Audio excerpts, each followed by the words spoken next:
Hello friends, എല്ലാവർക്കും നമസ്കാരം. നിങ്ങളേവരും കാത്തിരിക്കുന്ന ഗൗതമിൻ്റെയും നന്ദിയുടെയും നാളത്തെ വിശേഷത്തിലേക്ക് എല്ലാ കൂട്ടുകാർക്കും സ്വാഗതം. എല്ലാവർക്കും നല്ലൊരു ശുഭരാത്രിയൊക്കെ നേർന്നുകൊണ്ട് നമുക്ക് നാളത്തെ വിശേഷത്തിലേക്ക് കിടക്കാം. ഏതായാലും നമ്മുടെ പിങ്കി പ്ലാൻ ചെയ്തതുപോലെ ഒന്നും നടന്നില്ല. പിങ്കി മാത്രമല്ല, പിങ്കിയും അതുപോലെ അരുന്ധതിയും മോഹിനിയും പവിത്രയും ഒക്കെ കൂടി ഒരു കാര്യം പ്ലാൻ ചെയ്തു. അത് പൊട്ടിപ്പാളീസായി പോയി. ഏതായാലും എന്ത് ചെയ്യാനാണല്ലേ, പോകുന്നിടത്തെല്ലാം ഇത് തന്നെയാണ്. നമ്മുടെ പിങ്കിക്ക് പണി കിട്ടിക്കൊണ്ടിരിക്കുകയാണ്. എങ്കിലും വീണ്ടും വീണ്ടും നമ്മുടെ പിങ്കി ഇങ്ങനെ പണി മേടിച്ച് കൂട്ടും. സത്യം പറഞ്ഞു കഴിഞ്ഞിട്ടുണ്ടെങ്കിൽ ഒരു വൃത്തികെട്ട സ്വഭാവമായിട്ട് മാറിയേക്കുക പിങ്കി. ഓരോ ദിവസം ചെല്ലും തോറും ആ സ്വഭാവത്തിന് ഒരു മാറ്റവും സംഭവിക്കുന്നില്ല എന്നുള്ളത് വേറെ കാര്യം. ആർക്കും അംഗീകരിക്കാൻ പറ്റാത്ത ഒരു ക്യാരക്ടറാണ് നമ്മുടെ പിങ്കിയുടേത്. അങ്ങനെ പിങ്കി ഇങ്ങനെ എന്താ പറയുക, നാണം കെട്ട് വിളറി വെളുത്ത് നിൽക്കുമ്പോഴേക്കും അനസൂയ ചെന്ന് പറയുന്നുണ്ട്, ഉപദേശിക്കുകയാണ്. ഭർത്താവിൻ്റെ വീട്ടുകാർ, അതായത് നമ്മുടെ ഭർത്താവിൻ്റെ വീട്ടുകാരെ സ്നേഹിക്കണം, അവർക്ക് വിഷമം വരാത്ത രീതിയിൽ തന്നെ വേണം കാര്യങ്ങളൊക്കെ കൈകാര്യം ചെയ്യാൻ. ആരെപ്പോലെ? നന്ദയെപ്പോലെ. അതുമല്ല, സ്വന്തം ഭർത്താവിനെ സ്നേഹിച്ച് വേണം ജീവിക്കാൻ. സ്വന്തം ഭർത്താവ് ജീവിച്ചിരിക്കുമ്പോൾ ആ ഭർത്താവിനെ സ്നേഹിച്ച് ജീവിക്കേണ്ടതാണ് ഒരു ഭാര്യയുടെ ധർമ്മം എന്ന് പറയുന്നത് എന്നൊക്കെ ഇങ്ങനെ പറഞ്ഞു കേട്ടോ. ഏതായാലും ഇതൊക്കെ ഹലോ ഫ്രണ്ട്സ്, എല്ലാവർക്കും നമസ്കാരം. നിങ്ങളേവരും കാത്തിരിക്കുന്ന ഗൗതമിൻ്റെയും നന്ദിയുടെയും നാളത്തെ വിശേഷത്തിലേക്ക് എല്ലാ കൂട്ടുകാർക്കും സ്വാഗതം. എല്ലാവർക്കും നല്ലൊരു ശുഭരാത്രിയൊക്കെ നേർന്നുകൊണ്ട് നമുക്ക് നാളത്തെ വിശേഷത്തിലേക്ക് കടക്കാം. ഏതായാലും പിങ്കിയുടെയും അരുന്ധതിയുടെയും ഒക്കെ പ്ലാനും പദ്ധതിയൊക്കെ പൊട്ടിത്തെറിച്ചു പോയി എന്ന് വേണം പറയാൻ. നമ്മുടെ അനസൂയ ഒരു അടിപൊളി ക്യാരക്ടർ തന്നെയാണ്. അനസൂയ എന്താ പറയുക, സത്യത്തിൻ്റെയും നീതിയുടെയും വശത്ത് നിൽക്കുന്ന ഒരാളാണെന്ന് നമുക്ക് കണ്ടതേ മനസ്സിലായല്ലേ. അങ്ങനെ ഏതായാലും അനസൂയെ പറ്റിക്കാൻ നോക്കി, പക്ഷേ അത് നടന്നില്ല. അനസൂയ ലാസ്റ്റ് ഒരു ഉപദേശവും കൂടെ നമ്മുടെ പിങ്കിക്ക് കൊടുത്തു. സ്വന്തം ഭർത്താവിന് വേണ്ടി ജീവിക്കുക, ഭർത്താവിന് വേണ്ടി പ്രാർത്ഥിച്ച് ഭർത്താവ് വരുന്നതും നോക്കി ജീവിക്കുകയാണ് ചെയ്യേണ്ടത്. അങ്ങനെ ഭർത്താവ് ജീവിച്ചിരിപ്പുണ്ട് എന്നറിഞ്ഞാൽ നമ്മൾ ആ ഒരു ഇതിൽ എത്രയും പെട്ടെന്ന് അർജുൻ വരണം എന്നുള്ള രീതിയിൽ തന്നെയാണ് ജീവിച്ച് കാണിക്കേണ്ടത്. നന്ദ കണ്ടില്ലേ, നന്ദയുടെ ഭർത്താവിൻ്റെ കുടുംബത്തോട് സ്നേഹവും ഒക്കെ പുലർത്തുന്നത് കൊണ്ടാണ് അവൾ സത്യം പറഞ്ഞു കഴിഞ്ഞാൽ ഈ കാര്യം മറച്ചു വെച്ചത്. കാരണം ഈ കുടുംബത്തിലെ എല്ലാവർക്കും അത് വേദന ഉണ്ടാക്കുമെന്ന് നന്നായിട്ട് അറിയാം. അതുകൊണ്ടല്ലേ അവൾ മറച്ചു വെച്ചത്. അതുകൊണ്ടാണ് പിങ്കി ഞാൻ പറഞ്ഞത്, നന്ദ ചെയ്തത് പൂർണ്ണമായിട്ടും ശരി തന്നെയാണ്. സത്യം പറഞ്ഞാൽ ഈ വീട്ടിലെ എന്താ പറയുക, ഒരു നിലവിളക്കാണ്, ഐശ്വര്യമാണ് നമ്മുടെ നന്ദമോള എന്ന് പറഞ്ഞു. ഇതും കൂടെ കേട്ട് കഴിഞ്ഞപ്പോഴത്തേക്കും പിങ്കിക്ക് കലി അങ്ങോട്ട് മൂത്തു. പിങ്കിക്ക് ഒന്നും തിരിച്ചു പറയാനും പറ്റത്തില്ലാത്ത ഒരവസ്ഥയാണ്. അങ്ങനെ ലക്ഷ്മി പതുക്കെ എണീറ്റ് നമ്മുടെ നന്ദയുടെ അടുത്ത് ചെന്നിട്ട് പറഞ്ഞു, സത്യമായിട്ടും ഇപ്പം അനസൂയ പറഞ്ഞത് ശരിയാണ്. എൻ്റെ ജീവന, എൻ്റെ മകളായിട്ടാണ് ഞാൻ നന്ദേനെ കാണുന്നത്. അവൾ ഈ കുടുംബത്തിൻ്റെ വിളക്കല്ല, അവൾ ഈ കുടുംബത്തിൻ്റെ പ്രകാശം പരത്തുന്ന പെൺകുട്ടിയാണ് എന്നൊക്കെ പറഞ്ഞുകൊണ്ട് അങ്ങോട്ട് പുകഴ്ത്തി കേട്ടോ. പുകഴ്ത്തുന്നതല്ല, ഉള്ള കാര്യം തന്നെയാണ് പറയുന്നത്. ഏതായാലും നമ്മുടെ ഗൗതത്തിനും കുറച്ച് പവറും വെയിറ്റൊക്കെ കിട്ടി തുടങ്ങിട്ടോ. കാരണം ഇത് കേട്ട് കഴിയുമ്പോൾ സ്വന്തം ഭാര്യേനെയാണല്ലോ പുകഴ്ത്തുന്നത്, ഇങ്ങനെ ഭാര്യേനെ കുറിച്ചാണല്ലോ പറയുന്നത്. അപ്പം ആ ഒരു എന്താ പറയുക, ഒരു സന്തോഷമൊക്കെയാണ് നമ്മുടെ ഗൗതമിൻ്റെ മുഖത്തുള്ളത്. ഏതായാലും പിങ്കി അവിടെ നിന്ന് ദേഷ്യം വന്ന് തുള്ളിച്ചാടി അങ്ങ് പോയി. പിന്നെ അരുന്ധതി അവിടെ ഇരിപ്പുണ്ട്. അരുന്ധതി വല്ലാത്തൊരു ഇതായിപ്പോയി അരുന്ധതിക്ക്. അരുന്ധതി നോക്കിയപ്പോഴത്തേക്കും പിങ്കിനെക്കുറിച്ച് ദോഷം പറയുകയും ചെയ്തു, നന്ദേനെക്കുറിച്ച് പുകഴ്ത്തി പറയുകയും ചെയ്തു. ഇനി മാറ്റിയും പറയാൻ പറ്റത്തില്ലാത്തൊരവസ്ഥയിൽ അങ്ങനെ ആ ഒരു യോഗം പിരിച്ചു വിടുകയാണ് ചെയ്യുന്നത്. ആ ഒരു യോഗം എന്ന് പറഞ്ഞിട്ടുണ്ടെങ്കിൽ അവരെല്ലാവരും അങ്ങ് മാറിപ്പോകുന്നു. അങ്ങനെ നമ്മുടെ അരുന്ധതി അങ്ങനെ ഇരിക്കുമ്പോഴേക്കും പിങ്കി അങ്ങനെ ഇരിക്കുമ്പോഴത്തേക്കും അരുന്ധതി ചെല്ലുകയാണ്, എന്ത് ചെയ്യാനാ മോളെ, ഒരിക്കലും ഞാനിതൊന്നും പ്രതീക്ഷിച്ചിട്ടില്ലായിരുന്നു എന്ന് പറഞ്ഞപ്പോഴത്തേക്കും പിങ്കി പറയുന്നുണ്ട്, അതിന് അമ്മായിനെ വല്യമ്മായിനെ ഞാൻ കുറ്റം പറഞ്ഞില്ലല്ലോ, വല്യമ്മായി ചെയ്യാനുള്ളതൊക്കെ ചെയ്തു, പക്ഷേ ഇവിടെ അതൊന്നും നടന്നിട്ടില്ല. പക്ഷേ എൻ്റെ കയ്യിൽ കുറച്ച് കാര്യങ്ങളൊക്കെ ഉണ്ട്. ഞാനിനി ചെയ്യാൻ പോകുന്നത് എന്താണെന്ന് വല്യമ്മ കണ്ടോ, നോക്കിക്കോ.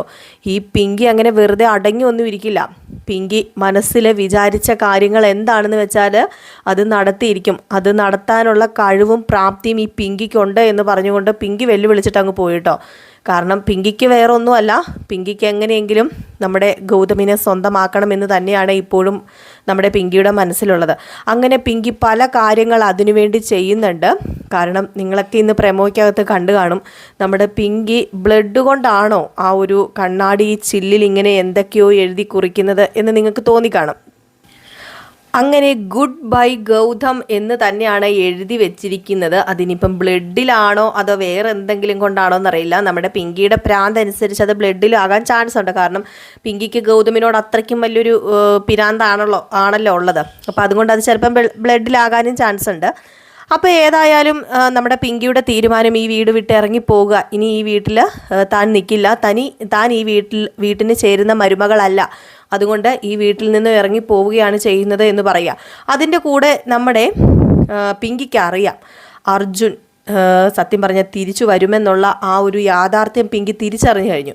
അപ്പോൾ അതുകൊണ്ട് തന്നെ പിങ്കി ഇനി ഇവിടെ നിന്ന് കഴിഞ്ഞാൽ ശരിയാവില്ല എന്ന് പിങ്കിക്ക് നല്ലതുപോലെ അറിയാം. അതുകൊണ്ട് തന്നെയാണ് പിങ്കി അവിടെ നിന്ന് പോകാൻ വേണ്ടി പ്ലാൻ ചെയ്യുന്നത്. അപ്പോൾ ഇതെല്ലാം കൂടെ ഈ കാര്യങ്ങൾ എല്ലാം കൂടെ അറിഞ്ഞു കഴിഞ്ഞപ്പോഴത്തേക്കും കൈയും കാലും പിടിച്ചൊക്കെ പറയുന്നുണ്ട്. നമ്മുടെ ലക്ഷ്മിയൊക്കെ പറയുന്നുണ്ട് പോകരുത് എന്ന് പറയുന്നുണ്ട്. പക്ഷേ നമ്മുടെ പിങ്കി ഒരു പ്ലാൻ മനസ്സിൽ കണ്ടിട്ടുണ്ട്. ആ പ്ലാൻ അരുന്ധതിക്കും അറിയാം. അപ്പോൾ അരുന്ധതിയും പിങ്കിയും കൂടി ചേർന്ന് തന്നെയാണ് ഈ ഒരു പ്ലാൻ ക്രമീകരിച്ചിരിക്കുന്നത്. അങ്ങനെ അരുന്ധതിയുടെ സമ്മതത്തോടു കൂടി തന്നെയാണ് ആ വീട്ടിൽ നിന്നും നമ്മുടെ പിങ്കി ഇറങ്ങി പോകുന്നത്. എല്ലാവരും പറയുന്നുണ്ട് മോളെ നീ പോകരുത് എന്ന് പറഞ്ഞിട്ടും നമ്മുടെ പിങ്കി ആ വീട്ടിൽ നിന്നും ഇറങ്ങി പോവുക തന്നെയാണ് ചെയ്തത്. അങ്ങനെ നമ്മുടെ പിങ്കി ഇറങ്ങിപ്പോയി കഴിയുമ്പോഴത്തേക്കും നമ്മുടെ നന്ദ ഒരു തീരുമാനം എടുക്കുകയാണ്. ഇപ്പം ഗൗതമിനെ പോയി അർജുനെ പോയി തിരിച്ച് കൊണ്ടുവരണം. അപ്പം അതിനുവേണ്ടി നമ്മുടെ നന്ദ തന്നെ ഇറങ്ങി പുറപ്പെടുകയാണ്. അപ്പം നന്ദ എല്ലാ കാര്യങ്ങളും പറഞ്ഞ് ക്ലിയർ ചെയ്ത്, കാരണം അറിയാലോ ഗൗതമും പിങ്കിയും തമ്മിൽ ഇങ്ങനെയൊരു റിലേഷൻ ഉണ്ടായിരുന്നു എന്ന് നന്നായിട്ട് അറിയാവുന്ന നമ്മുടെ അർജുനെ എങ്ങനെയെങ്കിലും ബ്രെയിൻ വാഷ് ചെയ്ത് എല്ലാ തെറ്റിദ്ധാരണകളും മാറ്റി കൊടുക്കാൻ പറ്റിയ ഒരാളാണ് നമ്മുടെ നന്ദ. അപ്പം നന്ദ അതും കൊണ്ടാണ് അങ്ങോട്ടേക്ക് പോകുന്നത് കേട്ടോ. അപ്പോൾ ഇവരോട് ആരോടും പറയുന്നൊന്നുമില്ല നന്ദ എങ്ങോട്ടേക്കാണ് പോകുന്നതെന്നും. നന്ദ ഒരു യാത്ര പോവുകയാണെന്ന് മാത്രമാണ് പറയുന്നത്. പക്ഷേ നമ്മുടെ ഗൗതമിന് കാര്യങ്ങളൊക്കെ അറിയാം. ഗൗതമിൻ്റെ പൂർണ്ണ സമ്മതത്തോടു കൂടി തന്നെയാണ് നന്ദ പോകുന്നത്. അങ്ങനെ നന്ദ ചെന്ന് നമ്മുടെ അർജുനെ കാണുകയാണ് കേട്ടോ. നമ്മുടെ അർജുനെ കണ്ടു കഴിയുമ്പോഴത്തേക്കും അർജുനോട് നന്ദ കാര്യങ്ങളൊക്കെ സംസാരിക്കുകയാണ്.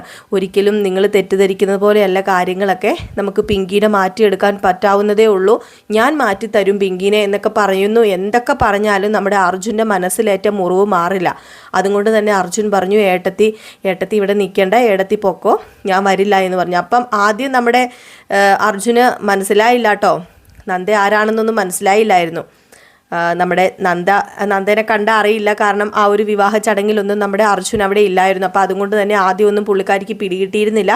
പിന്നെ നമ്മുടെ പുള്ളിക്കാരി എല്ലാ കാര്യങ്ങളും പറയുകയാണ് ചെയ്തത് കേട്ടോ. അങ്ങോട്ടേക്ക് പറഞ്ഞു ഞാനിങ്ങനെ ഗൗതമിൻ്റെ ഭാര്യയാണെന്നും അർജുൻ്റെ ഏടത്തിയാണെന്നും ഒക്കെ പറഞ്ഞു. ഒരുപാട് സന്തോഷം തോന്നി അർജുന്. സത്യത്തിൽ അർജുൻ്റെ ആ ഒരു മാനസികാവസ്ഥ കാണുമ്പോൾ നമുക്കും സങ്കടം തോന്നും. വേറൊന്നുമല്ല, സ്വന്തം വിവാഹ ദിവസം ആ ഫസ്റ്റ് നൈറ്റിൽ തന്നെ സത്യങ്ങളൊക്കെ അറിഞ്ഞ നമ്മുടെ അർജുൻ വല്ലാണ്ടങ്ങ് ആയി പോയായിരുന്നുവല്ലോ. അപ്പോൾ അതുകൊണ്ട് തന്നെയാണ് ആ മുറിവേറ്റിട്ട് നമ്മുടെ അർജുൻ ഇതുവരെ ഉണങ്ങാതെ ആ ഒരു ആ ഒരു ജയിലിനുള്ളിൽ തന്നെ തളയ്ക്കപ്പെട്ട്, അത് സത്യം പറഞ്ഞാൽ തനിക്ക് നൽകുന്നൊരു ശിക്ഷയായിട്ട് തന്നെ അവിടെ കഴിയുന്നത്. പക്ഷേ നമ്മുടെ നന്ദ അങ്ങനെയല്ല. നന്ദയോട് തിരിച്ചു പോകാൻ പറയുന്നുണ്ട്. ഇന്നും നാളെയായിട്ട് തിരിച്ചു പോയില്ലെങ്കിൽ ഒരിക്കലും ഞാൻ അങ്ങോട്ടേക്ക് വരില്ല എന്നാണ് നന്ദയോട് അർജുൻ പറഞ്ഞിരിക്കുന്നത്. അർജുൻ നമ്മുടെ ക്യാരക്ടർ ആയിട്ട് നമ്മുടെ കഥയിൽ കുറവാണല്ലോ, അതുകൊണ്ടാണ് കേട്ടോ പെട്ടെന്ന് ഗൗതം എന്ന് പറഞ്ഞു പോകുന്നത്. അപ്പോൾ ഇതൊക്കെ ഉൾപ്പെടുത്തിക്കൊണ്ട് ഒരു അടിപൊളി വിശേഷമാണ് കേട്ടോ. അപ്പോൾ നാളെ വരാൻ പോകുന്നത് നമ്മുടെ ഗൗതത്തിനെയും കൊണ്ട് തന്നെയാണ് നന്ദ തിരിച്ചു വരാൻ പോകുന്നത്. നമ്മുടെ ഗൗതം തിരിച്ചു വരും, അർജുനെയും കൊണ്ട് തിരിച്ചു വരും. എല്ലാവരും പൊങ്കാലിയിടാൻ വരരുത് കേട്ടോ, അറിയാതെ പറഞ്ഞു പോകും. നമ്മുടെ അർജുന് കൂടുതൽ നമ്മൾ ഗൗതത്തിനെ കുറിച്ചാണല്ലോ പറയുന്നത്, അപ്പോൾ അതുകൊണ്ടാണ് കേട്ടോ പറയുന്നത്, അറിയാതെ പറഞ്ഞു പോയതാണ്. അപ്പോൾ അർജുനെയും കൊണ്ട് നമ്മുടെ നന്ദ തിരിച്ചു വന്നിരിക്കും, അത് 100% ഉറപ്പാണ്. അപ്പോൾ ഏതായാലും കാത്തിരുന്ന് കാണാം. രാവിലെ വരെ കാത്തിരിക്കുക ഫുൾ വിശേഷത്തിനായിട്ട്. രാവിലെ ഒരു 7:45 ആകുമ്പോഴത്തേക്ക് ഞാൻ ഫുൾ വിശേഷം ഇടാറുണ്ട്. അപ്പോൾ രാവിലെ തന്നെ നമുക്ക് ഫുൾ വിശേഷം കാണാം. അപ്പോൾ എല്ലാവർക്കും വീണ്ടും ഒരു ശുഭരാത്രിയൊക്കെ നേർന്നുകൊണ്ട് നിർത്തുന്നു. Tata bye bye.